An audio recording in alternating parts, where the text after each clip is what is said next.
l'OETH. Pour beaucoup de patrons de PME, ce mot rime avec taxe, une charge de plus qu'on subit. Et si c'était tout le contraire, si on voyait ça non pas comme une contrainte, mais comme un vrai levier stratégique, c'est exactement ce qu'on va décortiquer aujourd'hui. Alors attention, si une PME est en pleine croissance, si le cap des 20 salariés approche ou qu'il vient d'être franchi, là, il faut vraiment écouter. Parce que c'est maintenant que tout se décide. Croyez-moi, passer à côté de ce sujet, ça peut coûter une fortune. À l'inverse, bien l'anticiper, ça peut devenir un vrai avantage sur la concurrence. Allez, voici le plan de match. D'abord, on va clarifier ce qu'est vraiment le ETH au-delà de l'idée de taxe. Ensuite, on va parler d'une règle que presque personne ne connaît, la fameuse règle des 5 ans. On va aussi mettre des chiffres sur ce que ça coûte de ne rien faire, et surtout, on verra les leviers malins à activer pour en faire un vrai plan de jeu stratégique. Bon, on y va ? Première chose à faire, on oublie l'idée que l'OTES, c'est juste une taxe. Non. C'est bien plus que ça. C'est un vrai indicateur de pilotage, qui repose sur une règle toute simple mais absolument fondamentale. Alors, cette règle, c'est quoi au juste ? C'est très simple. Dès qu'une entreprise atteint 20 salariés, elle doit avoir au moins 6% de son effectif composé de travailleurs en situation de handicap. Voilà, c'est la base. Si on n'atteint pas ce chiffre, l'entreprise paye une contribution. Ça a l'air simple comme ça, mais c'est dans les détails que tout se joue. Et maintenant, on aborde le point que honnêtement la plupart des dirigeants ignorent. Et pourtant, c'est sans doute le plus stratégique de tous pour une PME qui grandit. C'est ce qu'on appelle le délai de grâce de 5 ans, une vraie fenêtre d'opportunité. Alors comment ça marche ? C'est tout bête. L'année où l'entreprise passe le cap des 20 salariés, hop, un chrono de 5 ans se met en route. Pendant ces 5 années, l'obligation des 6% est déjà là. Mais, et c'est ça le point-clé, il n'y a aucune contribution à payer. Zéro. C'est un peu comme un joker. 5 ans pour construire une stratégie, pour trouver les bons profils, pour mettre les choses en place tranquillement, sans la pression financière. C'est seulement à la 6e année que l'addition peut arriver, si on n'a rien fait bien sûr. Justement, que se passe-t-il si on laisse passer ces 5 ans sans rien faire ? Là, le réveil risque d'être un peu brutal. Parce que l'inaction, ça a un coût bien réel et qui n'arrête pas d'augmenter. Concrètement, ça se chiffre comment ? Pour une PME, le calcul est indexé sur le SMIC. Pour chaque travailleur handicapé qui manque pour atteindre le quota de 6%, ça coûte à l'entreprise 400 fois le SMIC horaire. Pour se faire une idée, ça représente quasiment 4 800 € par an et par personne manquante. Et ça, ce n'est que le tarif de base. Prenons un cas pratique. Une PME de 60 salariés.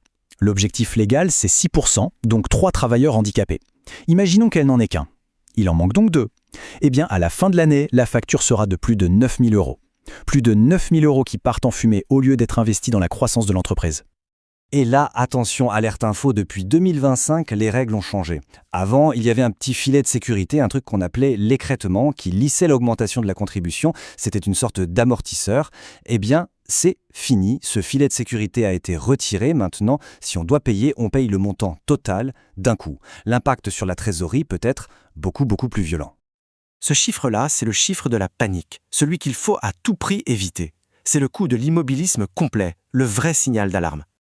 On appelle ça le carton rouge. Le principe, si pendant 3 ans de suite, une entreprise ne fait rien du tout, je dis bien rien, pas un seul recrutement, pas de contrat de sous-traitance, même pas un stagiaire, alors là, la sanction change. On ne parle plus de la contribution de base, mais d'une surcontribution.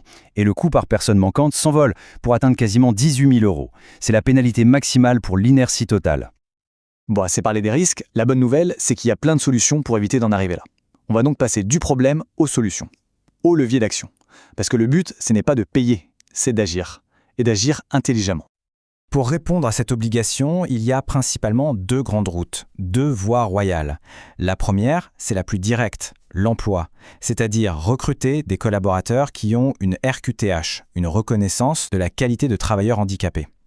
La deuxième route, c'est la sous-traitance. On peut faire appel aux secteurs qu'on appelle protégés et adaptés, comme les ESAT ou les entreprises adaptées. Ok, attention, là c'est un peu la pépite, le bonus caché dans la loi, un des leviers les plus puissants et souvent un des plus méconnus. Voilà ce que ça signifie.